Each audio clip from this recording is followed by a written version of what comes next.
नमस्कार. श्री राजेंद्र खेर लिखित देह झाला चंदनाचा ही परमपूज्य पांडुरंग शास्त्री आठवले यांच्या जीवनकार्यावर आधारित कादंबरी आपण वाचत आहोत. आज आपण 21व्या प्रकरणाला सुरुवात करतो आहोत. संजीवनी मंत्राची दीक्षा. अथांग सागराला भरती आली होती. सागर लाटा किनाऱ्यावर येऊन आदळत होत्या, परंतु किनारा मुळीच विचलित होत नव्हता. आजवर अशा अवखळ लाटांना त्या किनाऱ्यानं पुन्हा पुन्हा परतवलं होतं. खंबीर मनाचा माणूस सुखदुःखाच्या लाटा अशाच तऱ्हेनं परतवीत असतो. जणू त्या गोष्टीचं हे प्रतीक होतं. सूर्य नुकताच अस्ताचली गेला होता, पुन्हा उगवण्यासाठी. संधिप्रकाशामुळे सागर जलाला करडा नारिंगी रंग प्राप्त झाला होता. वातावरण धूसर बनलं होतं. मात्र जिथे आकाशसागराचं मिलन झालं होतं तो भाग प्रकाशमान झालेला दिसत होता. मिलनाच्या ठिकाणी तेजस्विता येते की काय कुणास ठाऊक. त्या पार्श्वभूमीवर लहान लहान होड्या हेलकावत होत्या. स्थिरता यायला आकारानं मोठं व्हावं लागतं हे त्या छोट्या होड्यांना कुठून माहीत असणार. त्यामुळे क्षितिजापर्यंत पसरलेल्या त्या विशाल सागराकडे त्या छोट्या छोट्या होड्यांचं अस्तित्व अगदीच नगण्य भासत होतं. विशाल काय गजराजाच्या गंडस्थळावर घोंगरणाऱ्या माशांप्रमाणे. त्या सागर दृश्याकडे बघत 20-25 सुविद्य तरुण मुंबईतील जुहूच्या किनाऱ्यावर बसले होते. कुणाची तरी ते मार्ग प्रतीक्षा करीत असावेत. सागरात उभ्या असलेल्या त्या होड्यांकडे बघत त्यांच्यामधला एक तरुण म्हणाला, या विशाल सागरापुढे त्या होड्या अतिशय यक्कश्चित वाटतात, खरं ना? दुसरा तरुण म्हणाला, हो ना, एका क्षणात एखादी सागरलाट त्या होड्यांना गिळंकृत करू शकेल.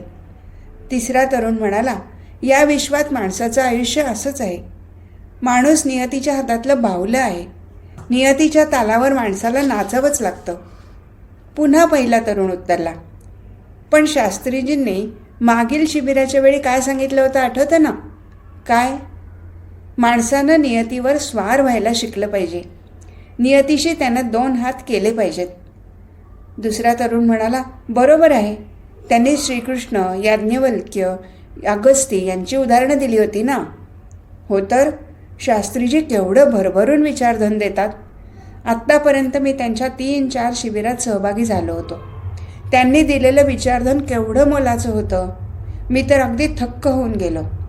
मी स्वतः इंग्रजीचा प्रोफेसर असल्यामुळे मी इंग्रजी खूप वाचलं आहे, पण शास्त्रीजींनी दिलेले विचार मला खूपच नवीन वाटले.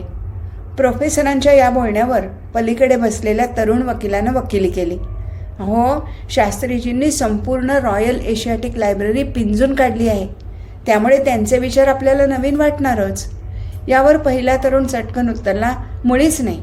शास्त्रीजींनी संपूर्ण जागतिक तत्त्वज्ञान, इतिहास आणि अन्य विषय अभ्यासले हे खरं. त्याचबरोबर वैदिक वाङ्मय, वैदिक संस्कृती यांचाही त्यांनी सखोल अभ्यास केलेला आहे. पण त्याचा आधार घेऊन काही ते बोलत नाहीत. त्या दिव्य संस्कृतीचे ते दाखले देऊन बोलत नाहीत. त्यांचे विचार सर्वस्वी नवे वाटतात. मी संस्कृत साहित्याचा अभ्यास केला आहे म्हणून सांगतो. त्या तरुणाचं म्हणणं योग्यच होतं. शिबिरांमधून पांडुरंग शास्त्री शिबिरार्थींना भरभरून विचारधन द्यायचे ही गोष्ट खरी. आधुनिक काळात पुनरुत्थान घडवून आणण्यासाठी वैदिक संस्कृतीशी नातं अवश्य सांगायचे, परंतु त्यातले दाखले मात्र द्यायचे नाहीत. स्वतःच म्हणायचे, मी कोटेशन देऊन बोलत नाही, पण कोटेशनच्या बाहेरही जात नाही. किंबहुना आधी ते बोलायचे आणि मग आधार शोधायचे. ही त्यांची रीत लोकविलक्षण होती. कित्येक शिबिरार्थींना तसा अनुभव आलेला होता. सखोल विचार मंथनातून पांडुरंग शास्त्रींनी अशी शिबिरं घ्यायला प्रारंभ केला होता. केवळ विद्यापीठ काढून किंवा शिक्षण देऊन अपेक्षित कार्य होणार नाही ही गोष्ट ते जाणून होते. शेवटच्या माणसापर्यंत संस्कृतची ध्वजा न्यायची असेल तर त्यासाठी निस्वार्थी, तेजस्वी आणि बुद्धिमान तरुण धर्मप्रसारक निर्माण करण्याकरता अशा शिबिरांची आवश्यकता आहे ही गोष्ट त्यांनी नेमकी हरली होती. म्हणून तत्त्वज्ञान विद्यापीठाच्या प्रस्थापनेनंतर त्यांनी अशी शिबिरं घ्यायला सुरुवात केली होती. गेल्या वर्षभरात भारतातल्या विविध ठिकाणी त्यांनी जवळपास 15-20 शिबिरं घेतली होती. तरुणांच्या या पदव्युत्तर शिबिरामधून समाजातल्या solicitors, chartered accountants, doctor, professor, वकील, इंजिनियर, शिक्षक अशी प्रतिष्ठित मंडळी तर उपस्थित असतच. परंतु सांस्कृतिक कार्य करण्याची उमेद असणारे पदवीधर तरुणही आवर्जून उपस्थित असत. महिलांचाही त्यात सहभाग असायचा. शिबिराचा कार्यक्रम आखीव असे. पहाटे 5 वाजता शिबिरार्थी उठायचे. प्रातःप्रार्थना, सूर्यनमस्कार इत्यादी अन्निकं उरकल्यानंतर चहापान व्हायचं. त्यानंतर पांडुरंग शास्त्री एखाद्या तात्विक विषयावर प्रवचन करायचे. प्रवचनानंतर प्रश्नोत्तर व्हायची. मध्यान्हीच्या सुमारास भोजनविधी होत असे. त्यासाठी स्वतःचं ताटभांड स्वतःच घ्यावं लागायचं. एवढंच नव्हे तर भोजनोत्तर स्वतःचं ताटभांड स्वतःच घासावं लागे. समाजातल्या प्रतिष्ठित उच्चभ्रू त्याचप्रमाणे धनाढ्य मंडळींना पांडुरंग शास्त्रींनी स्वावलंबनाचे हे धडे दिलेले होते. हे झाल्यानंतर दुपारच्या वेळात चिंतनिका होत असे. गटागटानं शिबिरार्थी बसायचे आणि एकेका विषयावर चर्चा करायचे. त्यामुळे वेगवेगळ्या विषयांवर त्यांचं चिंतन होत असे. संध्याकाळच्या सभेत सर्वजण पुन्हा एकत्र जमत. मग पांडुरंग शास्त्री एखाद्या भावपर विषयावर प्रवचन करायचे. त्यामध्ये बहुधा ज्योतिर्लिंग, ऋषींचं जीवन, दशावतार असे विषय असत. प्रवचन झाल्यावर प्रश्नोत्तरांसाठी थोडा वेळ राखून ठेवलेला असे. त्या वेळात पांडुरंग शास्त्री शिबिरात नव्यानं आलेल्या मंडळींना बोलतं करीत असत. त्यांना बोलायला लावून त्यांची भीड कमी करण्याचा ते प्रयत्न करीत. त्यामुळे प्रत्येकाचा आत्मविश्वास बळावत असे. या शिबिरातून पांडुरंग शास्त्री खऱ्या अर्थानं माणसाच्या मनाची मशागत करायचे. I would prefer to be dissatisfied Socrates rather than a satisfied pig असं सॉक्रेटिस हा तत्ववेत्ता म्हणायचा. त्याप्रमाणे खाना, पिना आणि सोना या पलीकडे खरं जीवन आहे याची पांडुरंग शास्त्री त्या शिबिरार्थींना जाणीव करून द्यायचे. त्याचबरोबर धर्म, समाजशास्त्र, राज्यशास्त्र, अर्थशास्त्र, शिक्षण पद्धती, इतिहास, साम्यवाद, वैदिक दृष्टिकोन, जगासमोरच्या सांप्रतकालीन समस्या, तत्त्वज्ञान अशा विविध विषयावर ते शास्त्रीय दृष्टिकोनातून विचार सांगत असत.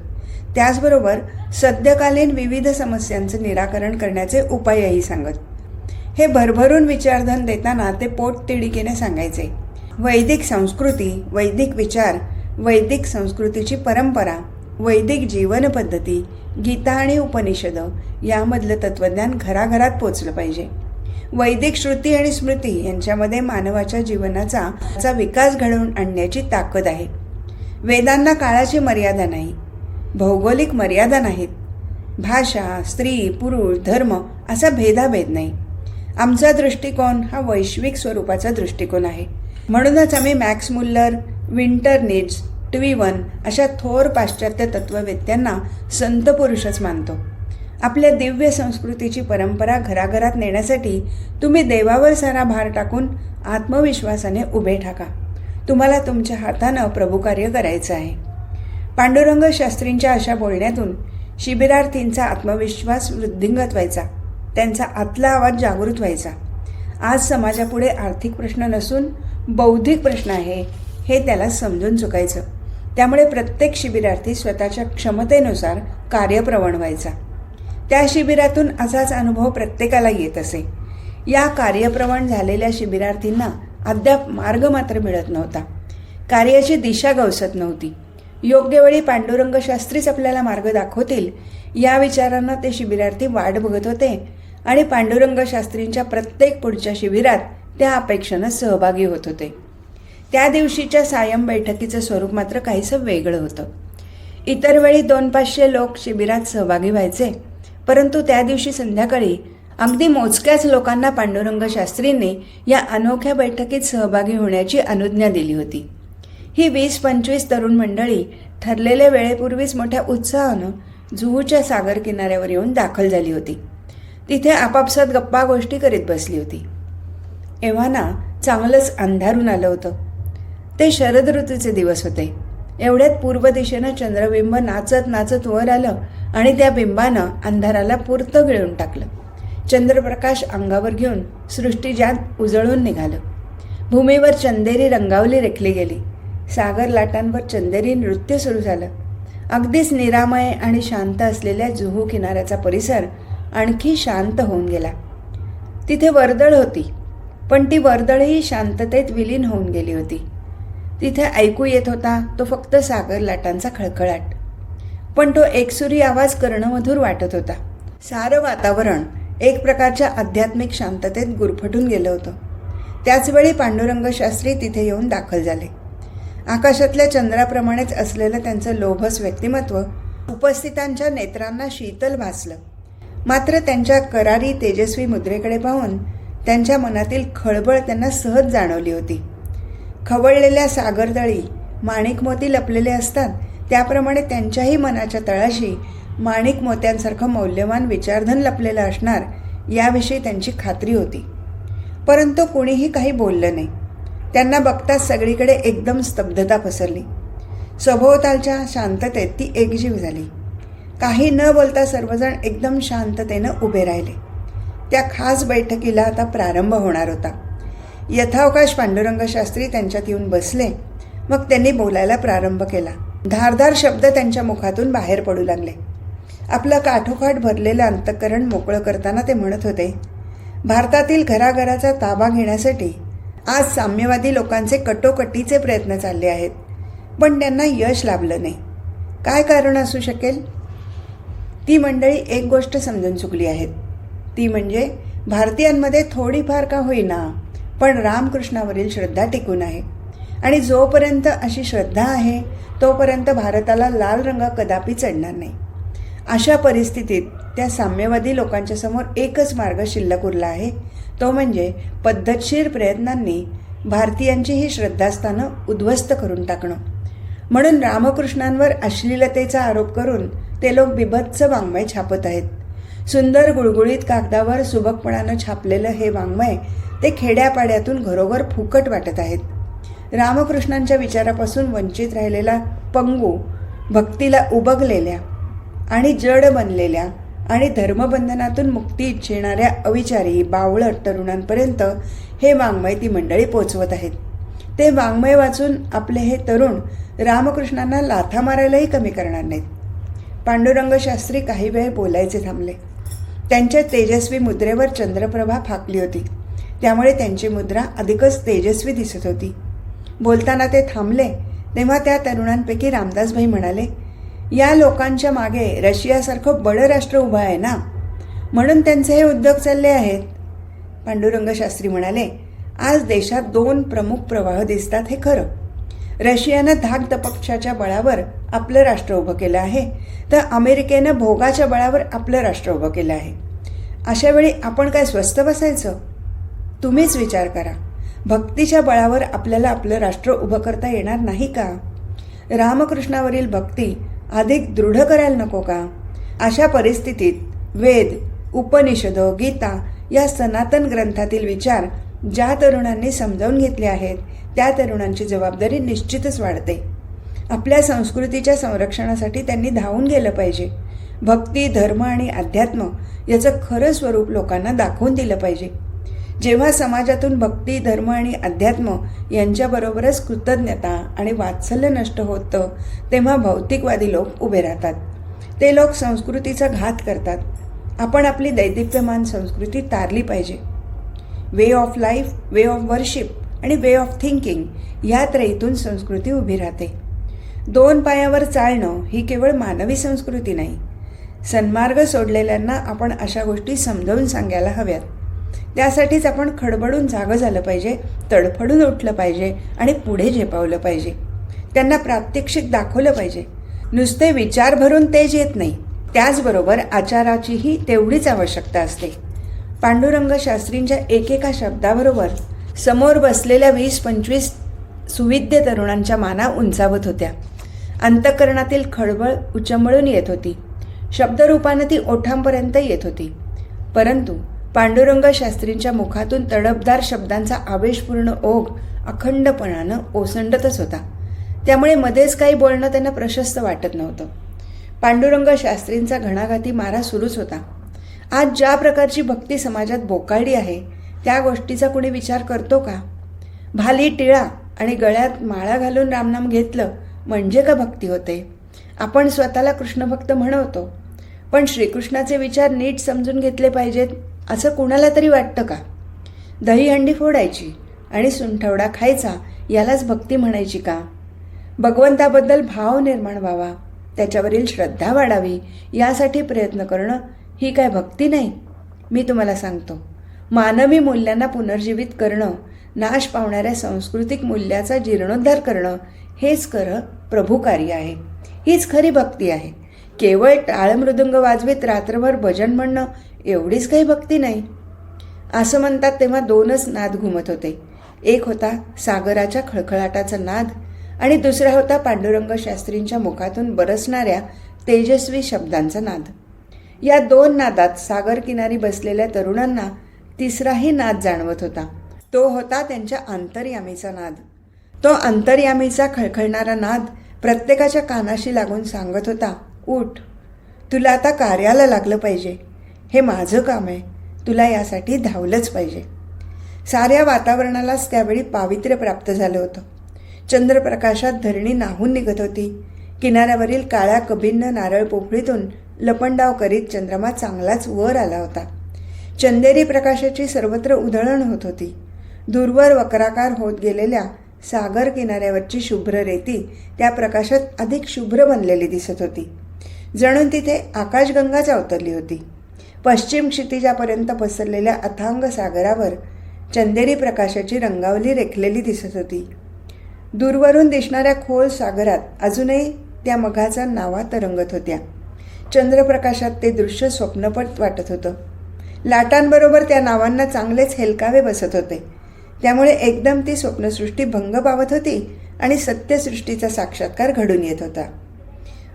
एकूणच चंद्रप्रकाशात सभोवतालचं वातावरण ढवळून निघत होतं.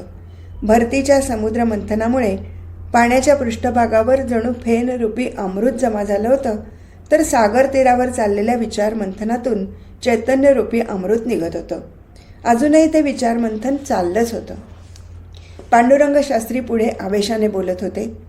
मुठभर लोक बरोबर घेऊन गजनीचा महम्मद इथे आला आणि आपली मंदिरं फोडून भारंभार संपत्ती घेऊन परत गेला. आम्ही तेव्हा देवावर फुलं चढवीत बसलो होतो. असली भक्ती श्रीकृष्णाला मुळीच अभिप्रेत नव्हती. ती काय भक्ती झाली?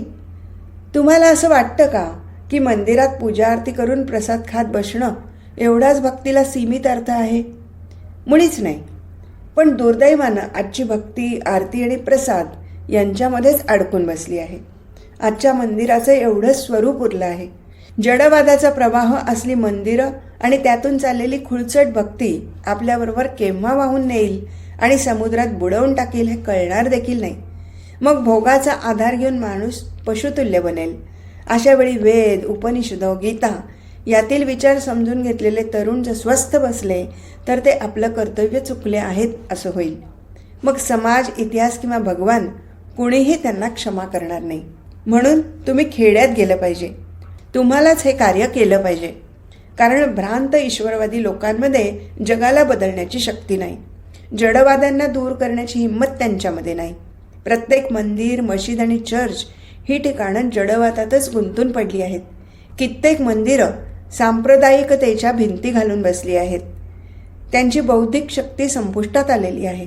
आपल्या मौलिक तत्वाचं रक्षण करताना वैज्ञानिक आणि बौद्धिक युगाशी समन्वय साधण्याची हिंमत त्यांच्यामध्ये उरलेली नाही. त्यांच्यामुळे धर्म आणि ईश्वरवाद नष्ट होत चालला आहे. आजचे ईश्वरवादी लोकसुद्धा श्रद्धेनं आणि प्रेमानं भगवंताच्या चरणाला स्पर्श करायला तयार नाहीत. त्यांचं आत्ताचं भगवत पूजन म्हणजे त्यांच्या कामनांचं पूजन आहे. भगवंताचं काम करण्याची कुणाची तयारी नाही. गीतेत भगवंतांनी म्हटल्याप्रमाणे माझ्यासाठी कर्म कर आणि माझी कर्म कर असं असून हे लोक भिकाऱ्याच्या समूहाप्रमाणे भीक मागायला मंदिरात जातात.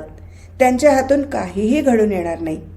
पांडुरंग शास्त्रींच्या या तेजस्वी विचारांनी प्रत्येक तरुण अवाक होऊन गेला होता, भारावून गेला होता. पांडुरंग शास्त्रींच्या मनातील तडफड आणि तळमळ तिथल्या प्रत्येकालाच प्रतीत होत होती. शेवटी पांडुरंग शास्त्री गरजून म्हणाले, आज तुमच्यासारख्या प्रत्येकाला अगस्ती बनण्याची आवश्यकता आहे. जडवादाचा सागर प्रवाह थोपवण्याची तुमच्यात ताकद आहे. अभक्त स्वतः खोल खड्ड्यात पडले आहेत आणि इतरांनाही त्यात पाडण्याचा प्रयत्न करत आहेत. त्यासाठी तुम्ही अगस्तीसारखे तेजस्वी बना. जडवादी प्रवाह आणि तथाकथित ईश्वरवादी महामूर्ख पुढे सरकत आहेत, त्यांना रोखून धरा. त्यांचं नियंत्रण करा, त्यांना दूर करा. जडवादी विचारांचा प्रभाव जगावर पडू नये अशी तुमची इच्छा असेल तर तेजस्वी जीवनधारा घराघरात घेऊन जा, खेडोपाडी घेऊन जा. तीच खरी भक्ती आहे. या भक्तीचीच खऱ्या अर्थानं गरज आहे. एवढं बोलून झाल्यावर पांडुरंग शास्त्रींनी सर्वांवरून दृष्टी फिरवली. त्यांच्या मुखातून निघालेले तेजस्वी विचार ऐकून प्रत्येकजण प्रभावित होऊन गेला होता, कार्यप्रवण झाला होता. परंतु प्रारंभ कुठून आणि कशा प्रकारे करायचा आणि आपल्या दैनंदिन अडचणी कशा दूर सारायच्या हे त्यांना कळत नव्हतं. पांडुरंग शास्त्रींनी दिलेल्या आदर्शांनी कार्यारंभ करायला हवाच होता. कारण त्यांचं प्रवचन आणि त्या प्रवचनातून त्यांनी दिलेलं विचारधन हे केवळ तात्कालिक स्वरूपाचं नव्हतं किंवा वेळ घालवण्यासाठी अथवा स्वतःचं स्तोम माजवण्यासाठी मुळीच नव्हतं. त्यांची शिबिरं आणि त्या शिबिरातील त्यांची प्रवचनं यांच्या मागे भव्य, दिव्य आणि उदात्त हेतू असायचा. आधुनिक काळात वैचारिक पुनरुत्थान आणि भावनिक क्रांती घडवून आणण्याचं त्यांचं ध्येय होतं. लहानपणापासून आपल्या मनात बाळगलेल्या त्या देवकार्याविषयी पांडुरंग शास्त्रींनी कुठेही वाच्यता केली नव्हती. पण भगवत कार्याचं शिखर गाठण्याच्या दृष्टीनं सुयोग्य, हुशार, तरुण प्रभुसेवक ते तयार करत होते. ते त्यांचे दिशादर्शक बनले होते. त्यांच्या पायाखालचाच मार्ग त्यांना दाखवित होते. अंधारात बॅटरीचा झोत दूरवर टाकून पायाखालची वाट दिसत नसते. लक्ष जरी दूर अंतरावर असलं तरी अंधारातून तिथे जाण्यासाठी बॅटरीचा झोत पायाखालीच पडावा लागतो. पांडुरंग शास्त्रींना त्यांचं उद्दिष्ट माहीत होतं, परंतु त्या तरुणांना ते पायाखालचीच वाट दाखवत होते. पायाखालची ती काट्याकुट्यातली वाट पाहून काही तरुण संभ्रमित झाले होते. पांडुरंग शास्त्रींनी खेड्यापाड्यात जायला सांगितल्यानंतर रसिकभाई नावाच्या तरुणानं शंका उपस्थित केली. शास्त्रीजी, आम्ही आता मुंबईत स्थायिक झालो आहोत. आमचे उद्योग सोडून आम्ही कसे काय खेड्यात जाणार? ते कसं काय शक्य होईल? पांडुरंग शास्त्रींनी क्षणभर रोखून त्या तरुण मंडळींकडे बघितलं. त्या तरुणाच्या मनातल्या शंकेवर त्यांनी पूर्वीच विचार करून ठेवला असावा. म्हणून चटकन ते म्हणाले, मी तुम्हाला तुमचा उद्योग सोडून खेड्यात जायला मुळीच सांगत नाही. तुमच्या जीवनात स्थैर्य आलेलं आहे. त्यातील थोडा भाग तुम्ही देवाला देऊ शकता, कारण ते स्थैर्य तुम्हाला देवानं दिलेलं आहे. तुमच्या नित्य उद्योगातून वर्षाकाठी 10-15 दिवस रजा घेऊन तुम्ही खेड्यात जाऊ शकता. या तुमच्या कृतीमुळे देवकार्य होईल आणि तुमची भक्ती होईल. शिवाय तुमच्या दैनंदिन कामात त्यामुळे अडचण येणार नाही. ते ऐकून प्रत्येकाच्या मनातला संभ्रम दूर झाला.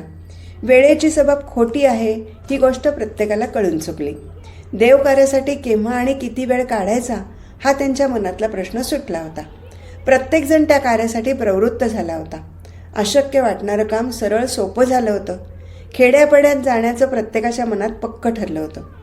परंतु खेड्यातल्या अथवा आदिवासी भागातील मागासलेल्या माणसाला कोणते विचार सांगायचे, कसे सांगायचे, त्यांना सांगितलेले विचार त्यांना कितपत ग्रहण करता येतील, ग्रहण करता आले नाहीत तर तिथे जाऊन उपयोग काय, अशा तऱ्हेच्या शंका काहींच्या मनात उभ्या राहिल्या. मगाच्या तरुणानं पांडुरंग शास्त्रींना तसा प्रश्न विचारला देखील. शास्त्रीजी, वर्षातले 15 दिवस आम्ही खेड्यापाड्यात जायला तयार आहोत. पण त्या खेडूतासमोर सांगणार तरी काय? काय म्हणजे? अहो, वेद, उपनिषद, गीता यातलेच विचार सांगायचे, दुसरं काय? ते ठीक आहे, पण त्यांना ते समजतील का? एका दिवसात थोडेच समजतील. तो वकील तरुण त्यांच्याकडे प्रश्नार्थक मुद्रेनं बघत राहिला. तेव्हा पांडुरंग शास्त्री पुढे म्हणाले, 1-2दा जाऊन मुळीच भागणार नाही. एकदा जाऊन माणूस कसा बदलता येईल? अहो, जिथे संस्कृतीचे किरण देखील जाऊन पोचले नाहीत अशा दुर्गम आदिवासी भागात मी अनेकदा गेलो आहे. त्यांचा एक भाऊ या नात्यानं गेलो आहे. दुसरी गोष्ट, तुम्ही त्यांना काही शिकवायला जायचं नाही. प्रेम द्यायला जाण्याचे देखील उपकार दाखवायचे नाही. तुम्ही तुमच्या भावाकडे ज्या भावनेनं जाता त्या भावनेनं जायचं. तुमचं ते चांगलं स्वागत करतील. अर्थात स्वागत करून घेण्याची लालसाही तुमच्या मनात असता कामा नये. तुम्ही कुणाकडेही काही मागायचं नाही आणि कुणी स्वतःहून दिलं तरी ते घ्यायचं नाही. भागवत सप्ताहात बसलेले लोक ज्याप्रमाणे दाढीही न करण्याचं व्रत घेतात त्याप्रमाणे गावातील कोणत्याही व्यक्तीकडून काहीही घेणार नाही असं व्रत तुम्ही घ्यायला हवं.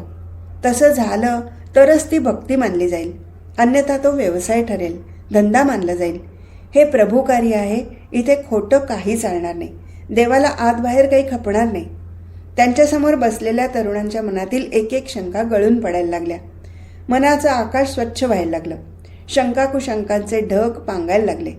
त्यावेळी पांडुरंग शास्त्री पुढे सांगत होते, निष्काम बुद्धीनं तुम्ही त्या लोकांच्या दारी गेलं पाहिजे. तुमची ती भावंडं तुमची वाट बघत आहेत. कसं सांगू तुम्हाला? आदिवासी भागात फिरताना ते लोक मला सांगायचे की शास्त्रीजी, आजवर कुणीही आमच्याकडे आलेलं नाही, कुणीही आमच्याशी प्रेमाचे 2 शब्द बोललं नाही, एवढ्या प्रेमाने येणारे तुम्हीच पहिले आहात. हे बोलताना पांडुरंग शास्त्रींचा आवाज कातर झाला. काही वेळ ते बोलायचे थांबले, मग म्हणाले, तसं बघितलं तर खेड्यात जाणं ही आजकाल फॅशन बनली आहे. राजकीय लोक वोट मागण्यासाठी खेड्यात जातात, समाजसुधारक नोट मागण्यासाठी जातात आणि धर्माच्या नावावर जे लोक खेड्यात जातात ते लोक पीठ मागण्यासाठी जातात. या गोष्टी टाळूनच तुम्हाला प्रभुकार्य करायचं आहे. आणखी एक गोष्ट लक्षात ठेवा, ही फार महत्त्वाची गोष्ट आहे. धर्मोपदेशक अथवा प्रचारक म्हणून मुळीच त्या लोकांच्यात जाऊ नका. स्वतःच्या विकासासाठी स्वतःला मिळालेला पाठ पक्का करण्यासाठी त्यांच्याकडे जा. एका तरुण डॉक्टरनं प्रश्न केला, आपण सांगितल्याप्रमाणे आम्ही त्यांच्याकडे अवश्य जाऊ, पण त्यांच्याशी काही ना काही बोलावं हे लागेलच. त्यासाठी कोणती तयारी? तयारी कसली? तुमचा स्वतःचा डबा बरोबर घेऊन जा, त्यांच्याबरोबर जेवायला बसा, तुमच्यातलंच त्यांना द्या. मग जेवता जेवता त्या परिसराविषयी विचारपूस करा. त्यांच्या घरापुढे गुरंढोरं असतील तर त्या गुरंढोरांविषयी बोला. अगदी हवापाण्याच्या गप्पा गोष्टी करा, पण काही करून त्यांच्याशी प्रेमानं सुखसंवाद साधा. भगवान आणि त्यांची गीता खेड्यापाड्यात पोचवण्याचं काम मात्र तुम्हाला करायचं आहे. तुझं माझं रक्त एक नसलं तरी ते बनवणारा एक आहे, हे बंधुभावाचं नातं त्याला समजावून द्या. Brotherhood under the fatherhood of God ही दृष्टी समोर ठेवा. पण शास्त्रीजी, आपण म्हणता त्याप्रमाणे ज्या भागात संस्कृतीचे किरण देखील पोचले नाहीत, अशा संस्कृतीहीन भागात गेल्यावर तिथल्या लोकांना संस्कृतीचे धडे देणं अवघड नाही का? शिवाय त्यांच्या चालीरीती. त्या तडफदार तरुणाच्या प्रश्नावर पांडुरंग शास्त्रींनी तत्काळ उत्तर दिलं, तुम्हाला पुन्हा सांगतो, तुम्ही त्यांना काहीही शिकवायला जायचं नाही. कारण त्यांना नुसतं शिक्षित करायचं नसून सुसंस्कारित करायचं आहे. शिकवलं जातं ते शिक्षण आणि उचलले जातात ते संस्कार. ही गोष्ट अगदी कायमची ध्यानात ठेवा. तुम्ही त्यांच्या सहवासात गेलात की आपोआप ते तुमचे संस्कार उचलतील. संस्कृतीचे किरण आपोआप त्यांच्यापर्यंत जाऊन पोचतील. अशा तऱ्हेनं एका पाठोपाठ प्रश्न उठत होते आणि त्या प्रश्नांना तेव्हाच उत्तर मिळत होती. तरी पण काही तरुण शंकाकुशंका काढीतच होते. अखेरीस पांडुरंग शास्त्री काहीशा त्वेषानं गरजले, तुम्ही आधी तुमचे सफेद कपडे त्यांच्यात जाऊन मळवून घ्या. शुद्ध मनानं त्यांच्याकडे जात खरं. कशाला शंकाकुशंका काढत बसता? मैत्री करून या बस. एकटे पांडुरंग शास्त्री ठिकठिकाणी जातच होते. पण थोड्याच दिवसापूर्वी ते प्रथमच काही अडाणी कच्ची गुजरातींना बरोबर घेऊन कच्छच्या रणात काम करायला गेले होते. पुढे जातच राहिले होते. हे निर्वाणीचं बोलणं ऐकून सर्वजण शांत झाले. पांडुरंग शास्त्रींचं म्हणणं प्रत्येकालाच पटलं होतं. कारण प्रत्यक्षात खेडोपाडी गेल्याशिवाय अशा अनेकविध शंका उपस्थित करण्यात काहीच अर्थ नव्हता. यथावकाश चांदण्या रात्रीचं ते अनोखं मिलन संपलं. पण त्याच बैठकीपासून एक विचार रुजणार होता, ज्याला धर्माची जरूर नाही तो क्रांती करू शकतो. हा पांडुरंग शास्त्रींचा सिद्धांत सत्यात उतरणार होता. कारण तरुण आणि सुशिक्षित वर्ग स्वाध्याय कार्यासाठी प्रवृत्त झाला होता. पांडुरंग शास्त्रींच्या आयुष्यातील ती एक अविस्मरणीय घटना होती. त्या शीतल चांदण्या रात्री एक ठिणगी पडली होती. त्या एका ठिणगीतून सारं सृष्टीजात तेजाळून निघणार होतं. त्या ठिणगीला नंदादीपाचं चिरंजीव स्वरूप प्राप्त होणार होतं. ती चांदणी रात्र चिरंतन स्वरूप धारण करणार होती. पांडुरंग शास्त्रींनी त्या तरुणांना खेड्यापाड्यात जाण्याची एक अभिनव कल्पना देऊन प्रवृत्त केलं होतं. त्यामुळे सामाजिक भक्तीची एक नवी रीत त्या तरुणांना गवसली होती. अगदी सहजगत्या ती किमया घडून गेली होती. अशक्य वाटणारं काम सरळ सोपं बनलं होतं. आपण खेड्यापाड्यात गेलं पाहिजे ही तळमळ त्या तरुणांमध्ये निर्माण झाली होती. म्हणूनच पांडुरंग शास्त्री तिथून निघून गेले तरी ती तरुण मंडळी काही काळ मागे रेंगाळली होती. आपापसात बोलत बसली होती. चांदणं आता चांगलं पिकलं होतं. सागरही काहीसा शांत झाल्यासारखा वाटत होता. सागरात दूरवर हेलकावत असलेल्या लहान लहान नावांनी आपल्या जागा सोडल्या होत्या. त्या नावांना गती आल्यासारखी वाटत होती. गतीतूनच नेहमी प्रगती होत असते. त्या होड्यांकडे बघत एक तरुण प्राध्यापक शेजारच्या तरुणाला म्हणाला, त्या नावा बघा. हो, या अथांग सागरामध्ये किती छोट्या छोट्या दिसतात नाही का? पण मोठ्या हिमतीनं त्या छोट्या नावा सागराच्या छाताडावर नाचतात आणि इच्छित स्थळी जाऊन पोचतात ना. मग शास्त्रीजींचे विचार घेऊन खेड्यापाड्यात जायला आपल्याला भीती का वाटावी? त्या तरुणाला प्राध्यापकाचं म्हणणं पटलं होतं. त्या विचारमंथनातून त्यांच्यामध्ये केवढा फरक पडला होता. जीवनाकडे बघण्याचा दृष्टिकोन केवढा पालटला होता. पांडुरंग शास्त्रींच्या तेजस्वी विचारांनी ही किमया घडवून आणली होती. संध्याकाळी जुहूच्या किनाऱ्यावर पोचल्यानंतर त्या तरुणांना विशाल सागरापुढे त्या होड्यांचं अस्तित्व अगदी नगण्य वाटलं होतं आणि त्यांच्या तुलनेनं सागराची महती जाणवली होती. आणि आता रात्री तिथून निघताना अथांग उदतीला आव्हान देत त्याच्या छाताडावर नाचणाऱ्या त्या छोट्या होड्यांचं महत्त्व जाणवलं होतं. कोण श्रेष्ठ होतं? तो विशाल सागर का त्या छोट्या होड्या? नियती आणि माणूस यांच्यामध्ये असाच खेळ चाललेला असतो. नियती श्रेष्ठ असते का त्या नियतीला वाकवून पुढे जाणारा माणूस श्रेष्ठ असतो? या विचारानं त्या तरुणाच्या मनातील साऱ्या शंका फिटल्या होत्या. आकाशातून जणू चंद्रामृत निथळत होतं. ते अमृत सागर जलाशी एकरूप होऊन गेलं होतं. त्या दृश्याकडे बघून तरुण डॉक्टर म्हणाला, या चंदेरी आकाशात वस्तुजात जाळणारी विद्युल्लता असेल किंवा या सागराच्या गर्भात नकरासारखे क्रूर प्राणी असतील असं वाटतं का? त्या तरुणाच्या बोलण्याचा धागा धरून तो वकील तरुण चटकन म्हणाला, खरं बोलायचं तर हा सारा आपल्या मनाचा खेळ आहे. खेड्यापाड्यात जायला आपण उगाच भीत होतो. शास्त्रीजींनी सांगितलेला उद्देश आणि मनोवृत्ती या अमृताची शिदोरी घेऊन आपण जर त्यांच्याकडे गेलो तर चंद्र आणि सागर यांच्या मिलनाप्रमाणे तिथे अमृत सोहळा साजरा होईल. त्या सर्व तरुण मंडळींच्या मनात लख्ख प्रकाश पडला होता. दोलायमान मन स्थिर झालं होतं. डगमगणारा निश्चय दृढ झाला होता. प्रभू कार्यासाठी आपण लवकरात लवकर खेड्यापाड्यातून गेलं पाहिजे ही तळमळ उराशी बाळगून प्रत्येकजण त्या रात्री घरी परतला. हे प्रकरण इथेच संपलं. हरिओम तत्सत.